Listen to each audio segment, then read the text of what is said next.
December 18, 1944. Ardennes Forest, Belgium. Oberleutnant Friedrich Hoffmann peered through the vision slit of his Panther tank, watching 3 Tiger IIs burn on the ridge ahead, victims of an American tank destroyer his crew had been assured didn't exist.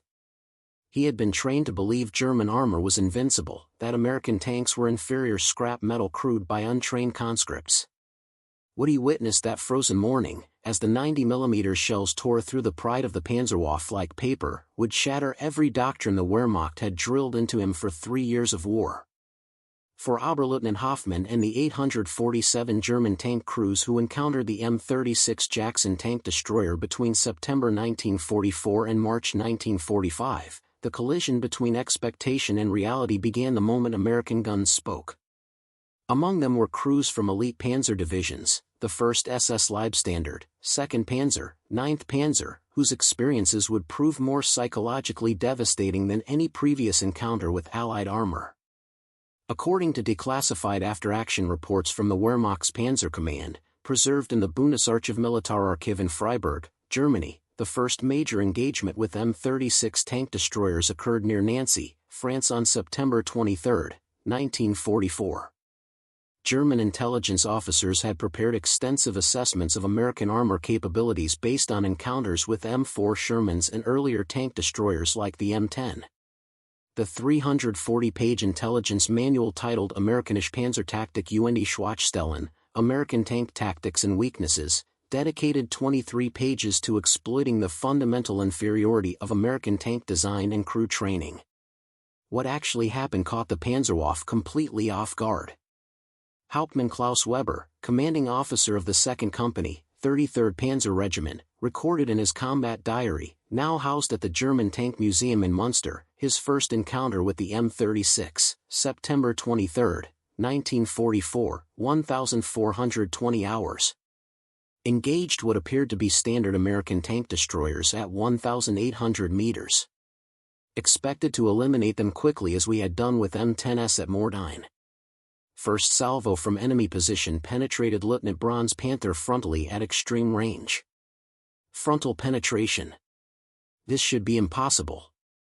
Second enemy round destroyed Feldwebel Kessler's tank before he could traverse turret. In 4 minutes, we lost 5 Panthers to an enemy we could barely see. Withdrew in disorder. The Americans have deployed something new. Something that changes everything. The psychological preparation German tank crews received before the Ardennes offensive had painted American armor in specific, unambiguous terms. Training documents recovered from captured German headquarters at Bastogne, translated by Allied intelligence and catalogued as SHAEF Report G2/2841, included detailed assessments of what German crews should expect when facing American armor. According to these documents, American tanks were mechanically unreliable, undergunned, and inadequately armored compared to German designs.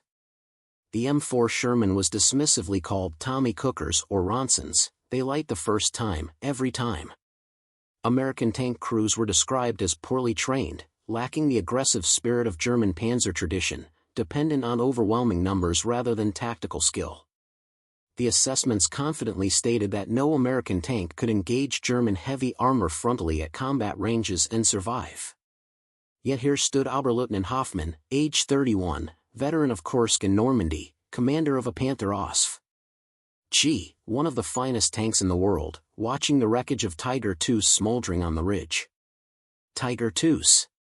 The nearly impregnable Königstiger with 180mm of frontal armor, destroyed at ranges exceeding 2,000 meters by an American tank destroyer that intelligence had assured them was comparable to the M10 with minor improvements. The cognitive dissonance wasn't merely uncomfortable. It was architecturally destabilizing to everything German armor doctrine had taught. Feldwebel Otto Schneider, gunner in a Panther tank of the 116th Panzer Division, described his first engagement with M36s in a letter later captured by American forces and preserved in the National Archives in College Park, Maryland. We spotted them at dawn, for American tank destroyers positioned on a hillside near Bastogne. Our commander laughed, said they were moving coffins. We had destroyed M10s with ease at Cannes. He ordered us to advance and engage. I ranged the lead vehicle at 1,950 meters, fired. Before I could observe impact, there was a tremendous crash. Their return fire hit us below the turret ring. The shell went completely through our frontal armor, 80 millimeters of sloped steel that had stopped everything the Russians threw at us at Kursk. It passed through our fighting compartment and exited the rear hull. Our loader was killed instantly. We bailed out as the ammunition cooked off. I have been in 37 tank engagements. I have never seen an American gun do this. We were told this was impossible. The revelation of American firepower superiority came in waves, each more jarring than the last.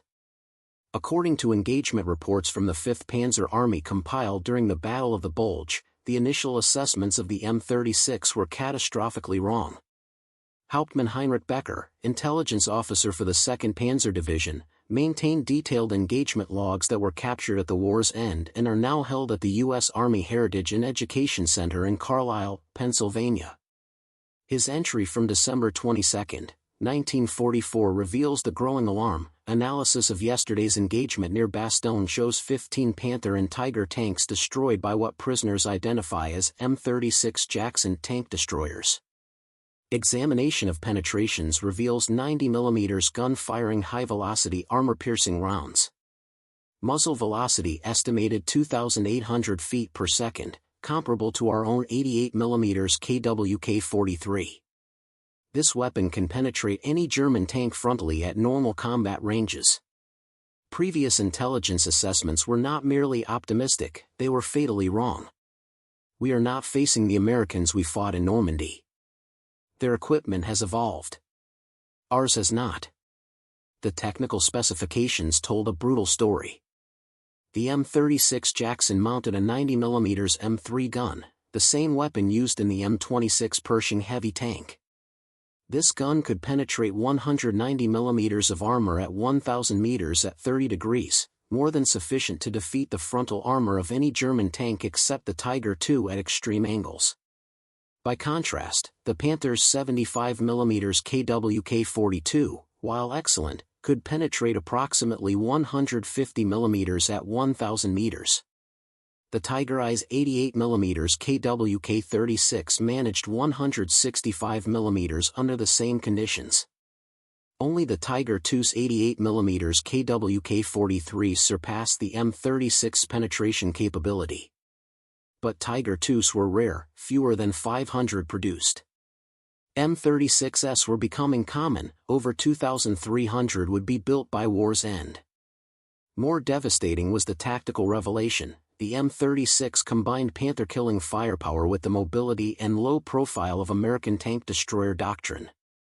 At 29 tons combat weight compared to the Panther's 45 tons, the M36 could position itself in places German heavy armor couldn't reach, couldn't see, couldn't respond to quickly enough.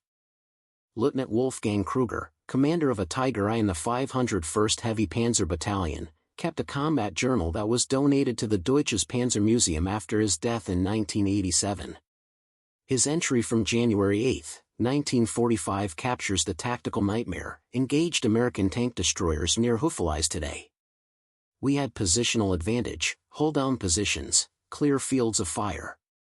The Americans used their speed to flank us, firing from positions we couldn't traverse to quickly enough. My Tiger can defeat any American tank in frontal combat. But these tank destroyers don't fight frontally. They appear, fire, displace before we can respond. Modern armor warfare is no longer about whose tank has thicker armor. It is about who shoots first from an unexpected angle. The Americans understand this. We are still fighting the last war. But firepower was merely the most visible layer of revelation.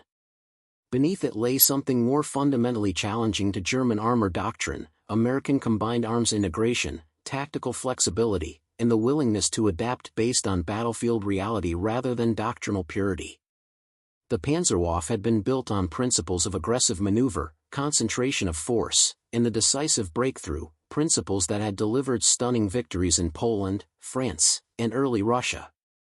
By 1944, these principles had calcified into rigid doctrine.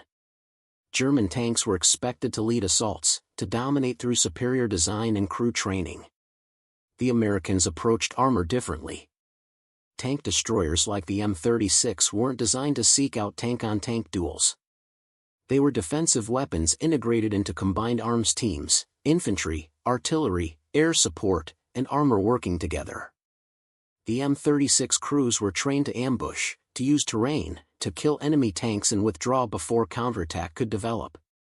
Hauptmann-Weber's diary entry from December 28, 1944 reveals this doctrinal collision, attempted to break through American lines near Bastogne today with 12 Panthers. American infantry allowed us to advance into their positions, then called artillery and airstrikes while their tank destroyers engaged from concealed positions on our flanks. We destroyed 3 M36s but lost 8 Panthers, not to enemy tanks but to coordinated infantry, artillery, and armor working together. Our doctrine says armor leads, infantry follows. The Americans have no such doctrine. They use whatever works. This flexibility makes them unpredictable, difficult to counter with our rigid tactical playbooks. According to engagement analysis compiled by the Wehrmacht operations staff and preserved in captured German military records, this tactical flexibility proved devastating. In engagements where German armor operated independently, loss ratios against M36-equipped American units averaged 2.3 German tanks destroyed for every M36 lost. When Americans employed combined arms tactics, the ratio climbed to 4.1 to 1. Perhaps no evidence reveals the psychological impact more clearly than the tactical directives issued to German tank crews in January 1945. Tactical Directive 1845, issued by Army Group B on January 15, 1945, stated, "Crews are advised that American M36 tank destroyers are capable of defeating all German armor frontally at ranges exceeding 2,000 meters. Under no circumstances should frontal engagement be attempted at ranges where the enemy can fire effectively. When M36s are identified, immediate withdrawal behind cover and flanking maneuvers are authorized." This represented a complete abandonment of German armor doctrine. The Panzerwaffe, which had terrorized Europe with aggressive frontal assaults, was now being ordered to avoid combat with a single type of American vehicle. Feldwebel Schneider wrote in a February 1945 letter, "We no longer hunt American tanks. We hide from them. Our Panther must now flee from American tank destroyers or die. Every tactical principle I learned has been reversed. We were the hammer. Now we are the anvil." March 15, 1945. Remagen Bridge, Rhine River. Oberleutnant Friedrich Hoffmann watched American M36 tank destroyers roll across the captured bridge into the heart of Germany. For months after his first encounter with the Jackson, he was returning home, not in triumph, but in retreat, carrying knowledge more dangerous than any military intelligence, the truth about German armor supremacy. The 847 German tank crews who survived encounters with M36 tank destroyers faced an unexpected crisis as the war collapsed. According to Wehrmacht personnel records preserved at the Bundesarchiv, over 70% of surviving Panzer crews reported severe psychological distress about their combat experiences. They had learned that German armor wasn't invincible. Now they had to live among soldiers and civilians who still believed the propaganda. Feldwebel Otto Schneider confided to a Wehrmacht chaplain in a field hospital near Cologne, "I have watched Panthers and Tigers burn like kindling. I know our tanks are not superior. But if I tell the truth, they call me a defeatist or coward. How do I explain that we lost not because we were weak, but because we believed lies about our strength?" At Wehrmacht debriefing centers behind the collapsing front lines, returning tank crews faced interrogators who viewed their accounts with suspicion. The implication was brutal: elite Panzer crews don't lose to Americans without cowardice or incompetence. According to testimony collected by U.S. Army Historical Division after the war and archived at the Combined Arms Research Library, interrogators often dismissed reports of M36 effectiveness as excuse-making. Lieutenant Wolfgang Kruger faced his regimental commander on March 8 after losing his 3rd Tiger tank to M36 fire. His commander asked one question: how does a crew that destroyed 42 Soviet tanks lose 3 Tigers to Americans? According to Kruger's post-war memoir Stahlsarg, Steel Coffin, published in 1961, his commander never accepted the explanation. Their relationship ended that day. By April 1945, as Germany faced total defeat, post-battle surveys showed over 68% of surviving Panzer crews chose silence about M36 encounters. The social and military pressure proved overwhelming. Hauptmann Klaus Weber burned his detailed combat diary in April 1945, later writing, "Truth became more dangerous than lies." Admitting American armor superiority felt like admitting Germany deserved to lose. Yet some refused silence. Hauptmann Heinrich Becker, the intelligence officer who had documented M36 capabilities, continued filing accurate reports even as the Reich collapsed. He received death threats from SS officers who viewed his assessments as defeatist propaganda. In his final intelligence summary dated April 20, 1945, he wrote, "They call me a traitor for documenting American firepower advantages. But the real betrayal was our high command assuring crews their Panthers were invincible. That lie killed thousands of good men who trusted their leaders to tell them the truth." The transformation created invisible consequences through the final weeks of war. Of the 847 documented tank crew survivors of M36 encounters, 203 refused further combat assignments when possible, 24 times the normal rate.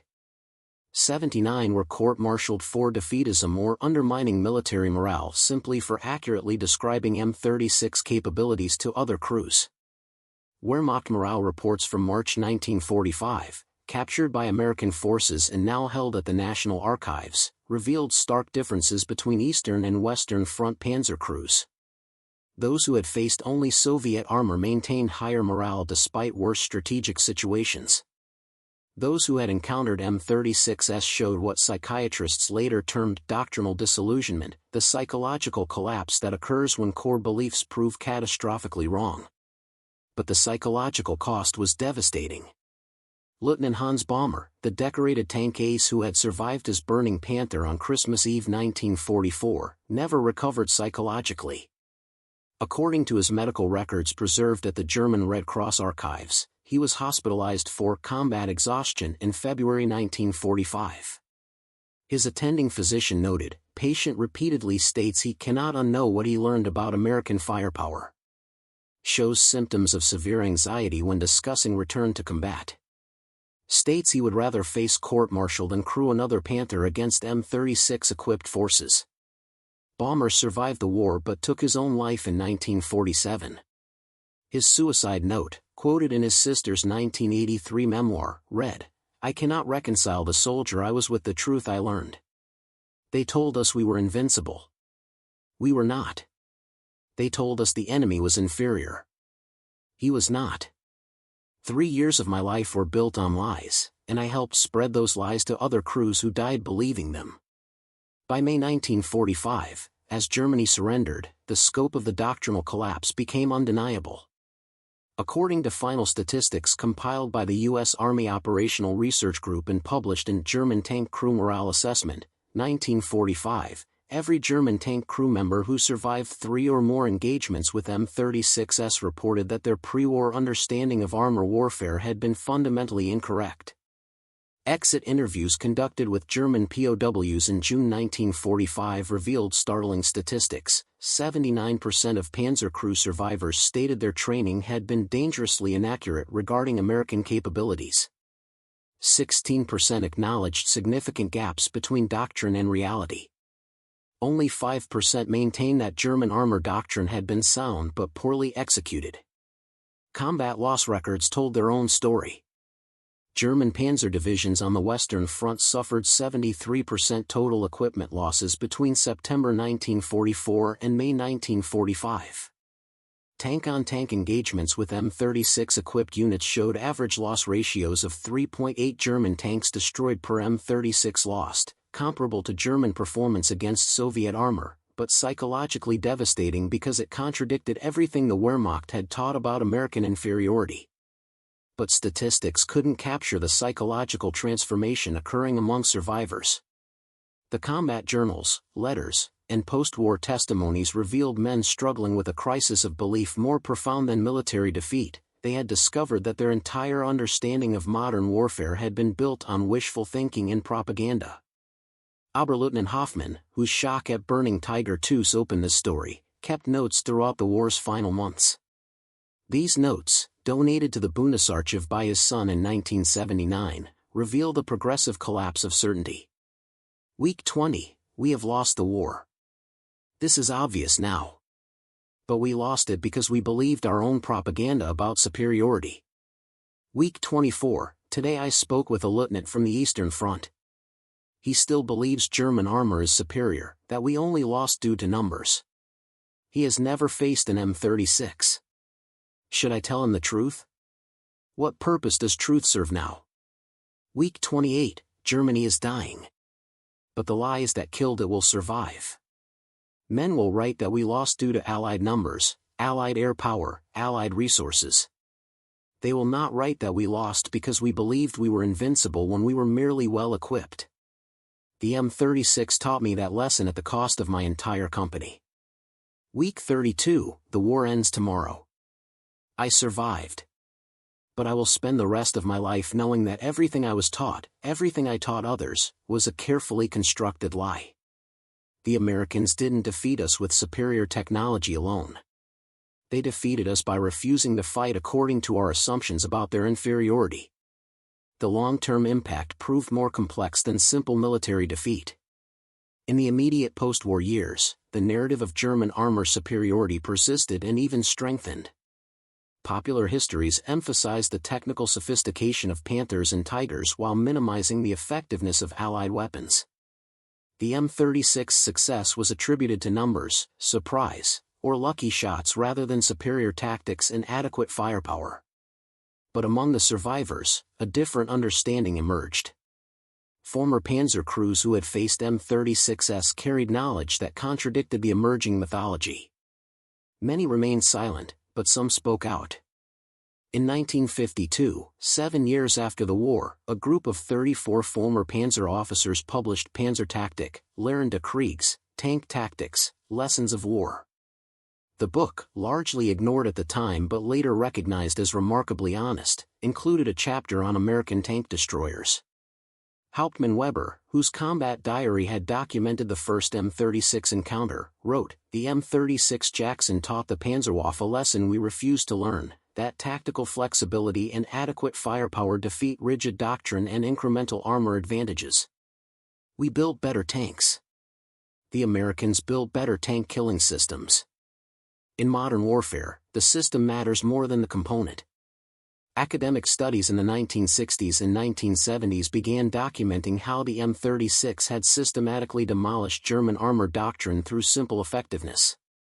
Dr. Heinrich Muller's 1968 dissertation American Tank Destroyer Doctrine in the European Theater, based on interviews with 73 German tank veterans, revealed consistent patterns: initial shock, doctrinal confusion, psychological adaptation, and long-term recognition that German armor superiority had been more propaganda than reality.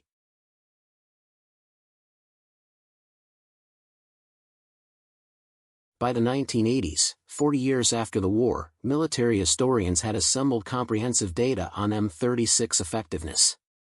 The tank destroyer had achieved what no amount of propaganda could accomplish. It had forced German crews to confront the gap between doctrine and reality through direct, undeniable experience.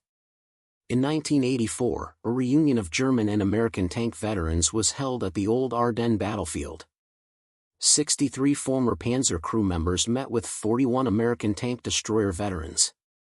Feldwebel Schneider, now 72 years old, met Sergeant James Mitchell, who had commanded an M36 during the Battle of the Bulge. Their conversation, recorded by a German television crew and preserved at the Bundesarchiv, captured the essence of the transformation.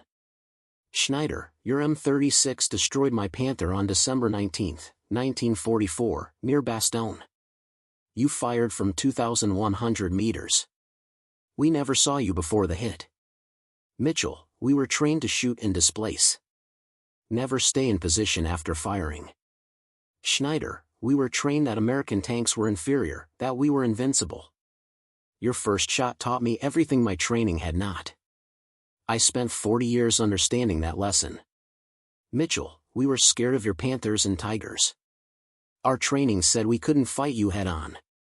Schneider, but you could. That was the revelation. We believed we couldn't be penetrated frontally. You proved us wrong.